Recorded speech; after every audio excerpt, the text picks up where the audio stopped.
اللهم صل وسلم وبارك على سيدنا محمد وعلى اله وصحبه اجمعين. ازيكم حبايبي؟ عاملين ايه؟ يا رب تكونوا بخير، وحشتوني قوي قوي. ربنا يا رب يدومكم نعمه في حياتي. تعالوا بقى نعمل كده طاجن بطاطس هنا باللحمه. معانا كده كام بطاطسايه، ومعانا بصلتين وكنا قشرناهم زي ما انتم شايفين، وكنا قطعنا البصل بتاعنا مكعبات صغيره. نزلنا بالبهارات ملح وفلفل اسمر وسبع بهارات، وهنديهم دعكه كده زي ما انتم شايفين، كأني هنتبل هنا فراخ. الصراحة التتبيلة بتاعت البطاطس دي بتدي تست البطاطس وطعم جميل قوي قوي. جربوها بالطريقة دي هتعجبكم قوي على فكرة.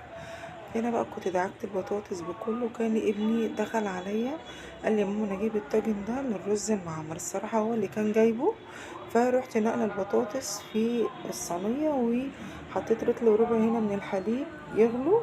معرفش ايه حكاية الحليب مع يعني ايه حكاية، عفوا ايه حكاية الرز المعمر مع البطاطس، مش عارفة، بس انا الصراحة بحب اعملهم الاتنين مع بعض.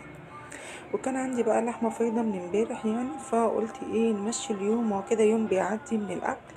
وعملت صينية البطاطس وكنت حطيت فيها اللحمة. هنا بقى بدوب معلقة صغيرة من الملح زي ما انتوا شايفين، بسم الله الرحمن الرحيم. وبنزل بالحليب بتاعي مغلي، وبحط كوباية مية مغلية. وهنا كده كنت نزلت بالزبدة، بسم الله. كده كنت بحطيت كوباية مية مغلية، كنت دخلت بقى الفرن الرز بتاعي، طلع معايا بصوا ولا معجن ولا اي حاجة، بصوا مفرفر وخطير.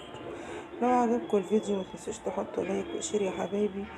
وهنا البطاطس بتاعتي كانت طلعت، بصوا كنت مدخلها الفرن، وكنت حطيت فيها قطع اللحمه اللي فايضه عندي من المحشي. بصوا بسم الله ما شاء الله. متنسوش تحطوا لايك وشير، واشوف وشكم بخير يا احلى متابعين في الدنيا. ربنا يديمكم نعمه في حياتي.